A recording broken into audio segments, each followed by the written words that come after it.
支影片就可以进场了。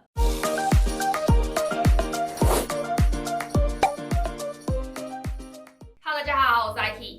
今天的日期呢，大概是年假过后的2月中。如果你们是棒球迷，你们一定会知道，在3月初的时候，3月2号还有3月3号，日本有一支球队叫读卖巨人球队，他会来台湾，分别和中信兄弟还有乐天桃园进行台日交流的友谊赛。而且这两场比赛很特别的地方是，他们办在台北小巨蛋进行比赛。那今天会拍这支影片的目的呢，其实是想要在这两场比赛开打之前，然后先和大家介绍一下读卖巨人这支球队，还有包括他们的一些当家球星跟球员。不然到时候读卖巨人他们这支球队来台，结果我们台湾人完全不认识他们，那你自己想看干嘛？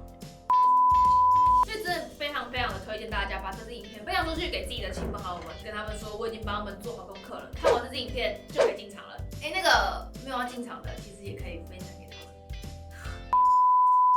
好了，那我们来进入正题了。首先，我先来介绍一下读卖巨人这支球队。读卖巨人他们是日本现今12支球团中历史最悠久的球团。那他们的夺冠次数也是最多的，总共达到了22次，非常夸张。他们最夸张的记录，其实他们夺下了9次的连霸记录。你们仔细去想一下，日本有多少个球队，多少个联盟，他们居然可以夺下了9次的连霸冠军这真的是非常的不容易。他们在1988年的时候以东京巨蛋作为主场，所以其实这次台日交流赛他们办在台北小巨蛋，其实也是别具意义。台北巨蛋和东京巨蛋一定有些微的落差嘛，那读卖巨人的球员一定可以很明显的感受到他们两个到底有什么样的差别。那这个部分呢，我也会等赛后等到可能一些访问球员进行整理，然后比较一下，即便是2颗巨蛋，台北大巨蛋和东京巨蛋到底有什么样的差别。那提到和台湾有关的读卖巨人球星，大家一定对这2个人不陌生。第一个是我们世界全垒打王王贞治先生，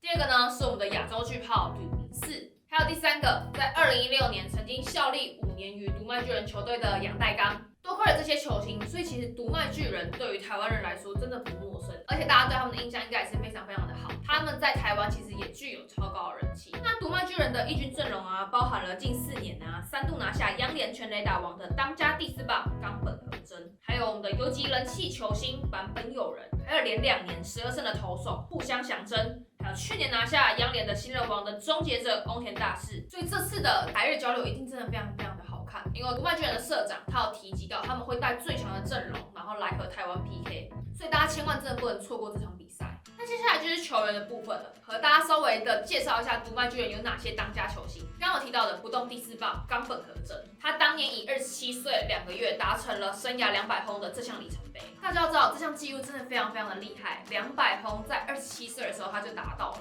他也是被列为日本职棒第6年轻达到这件事情的人。那他同时也是日职史上第9位连6年都有30轰以上的球员。可以告诉我中职有哪位大炮手可以像他一样连6年都，不要说连6年，连3年好了，连3年都连续有30轰的选手可能都已经好像也没有，对，好像也没有。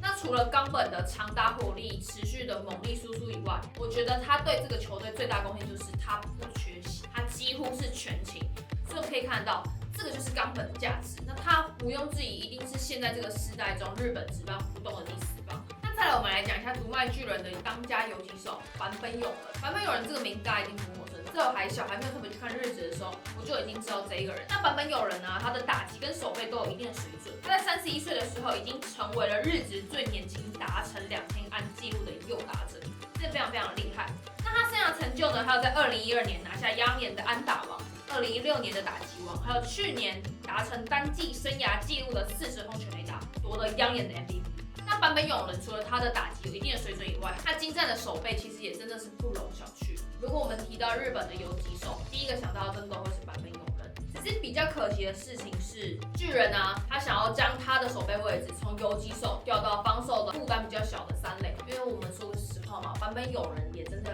老了。那老了，其实我们会将就是防守负担比较大的游击会丢给年轻人去做，所以他也是在今年的时候会开始改练3垒手。那我们可以去想一件事情，就是教练团宁愿他重新去练一个手背位，也不愿意让他坐冷板凳，所以我们就可以知道他对于这支球队的打击火力贡献是有非常大，所以教练才会愿意去做这件事情。那再来我们来说到23岁的互相祥真，22岁的他曾经在读卖巨人队投出12胜8败，防御率2.62，那他投了154次次的三振，其实也让他夺下了央联的三振王。22岁的他就已经非常非常的厉害了，我们一定可以好好的去期待一下他到时候在我们台日交流赛会发展出怎么样的表现。最后一位呢，就是我们影片中开头提到的欧田大使。他之前呢是以菜鸟的身份，然后去担任 closer， 就是终结者的角色。当时这件事情就有造成了很大的话题。那他最后呢，也以37次的救援成功证明给大家看。那他成为日职史上第4位单季30次救援成功的纪录。那他的好成绩也让他夺下了央联的新人王。那其实很特别的地方是，有别于就是很多日本强投啊，可能有很多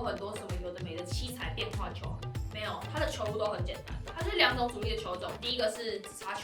第二个就是速球，再搭配一些少量的滑球，这种可以知道他真的非常厉害。这让我想到一个人，你们看过棒球大联盟的茂野无郎吗？茂野无郎也通常都是担任 closer 的角色，然后他其实也会球种非常少。他原本只会直球嘛，然后后来进了大联盟之后练了直插球，我觉得他有点像。当然啦，在我心中大谷翔平还是最像茂野无郎的那一个。其实我可以很期待，就是他在这次的交流赛会投出什么样的球，然后来对付我们台湾的打者。那和大家介绍球员到这边，那我来说一下自己对于这次台日交流赛的看法。我觉得真的蛮推荐大家去看的，因为其实它的票价没有到很贵，它的票价其实从540到3000多块都有。所以就是如果你可能预算没那么高，你其实也可以买低一点票价，然后去进场享受一下那个气氛，体验一下。而且其实办在台北大巨蛋，他们的场次目前还不多。如果大家错过了上次的亚锦赛，其实还没有去台北大巨蛋看过的话，我真的蛮推荐各个棒球你可以去看一下。那我之前也有在 IG 上，然后分享了我对于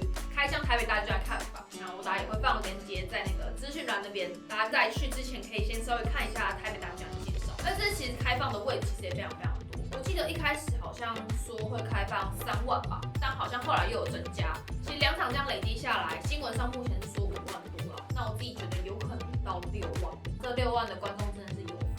我相信一定会是非常精彩的台日大战。我到时候也会去现场，然后分享一下我看到的东西。